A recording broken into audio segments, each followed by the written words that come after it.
Армысыздар, құрметті қазақ елі. Келе жатқан ұлыстың ұлы күні Наурыз мейрамдарыңыз құтты болсын.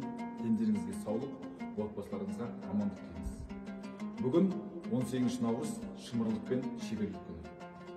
Шымырлық күні деп ол біздің сол қазақ халқының ұлттық ойындарын бәрін алсақ болады. Ал шеберлік күніне ол біздің көнеден келе жатқан ата-апаларымыздың қолөнері.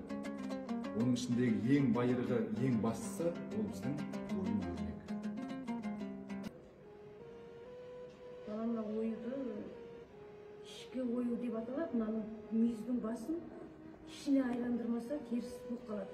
Сол себепті ішкі ою. Амансыздар ма көрші? Қалдарыңыз қалай? Жақсы жүріп жатырсыздар ма? Наурыздарыңыз құтты болсын. Рахмет айтсаңыз келсін. Отбасыларыңыз аман жақсы. Аман есен отырып жатырсыздар ма? Жылы қалға деп Соң болсын, мол болсын. Ой көршім осы мен келген сайын қолыңыз босамай.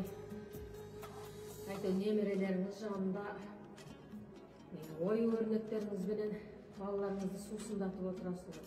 Бүгін қандай дүние жасап жатырсыз? Қандай ой үйретіп жатырсыз көрші?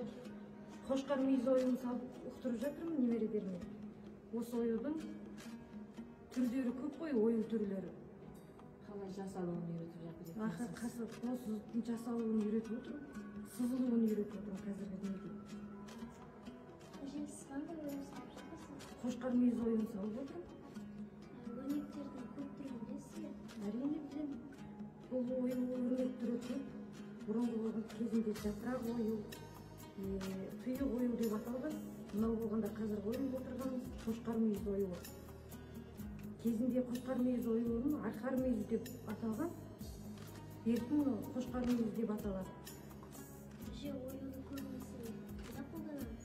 Қазақи киімдерге, Төсеніштерге қолданамыз.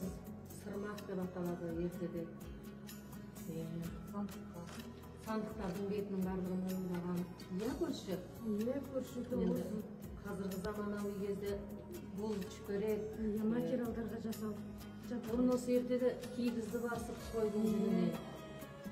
Содан жасайтын енді әжелеріміз. Содан кигіз бұйымынан жасаған кезде өзіміз жиек үйіріп, сол арқылы жасаған едік қой. Енді қазіргі кезде бәрі даяр болып кетті ғой. Даяр деп қазақ көрсетіп отырмайсыз енді. Немерелеріңізге әлі де осы үйретіп жатырсыз ғой енді.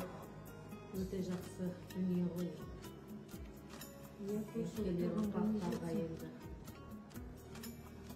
Қайдан алып? Көп кеңесіп отырып, шайымыз.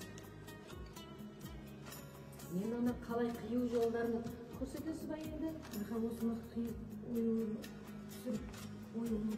Бұл ойуды қалай киеміз? Бұл ойуды мына матаға жапсырамыз.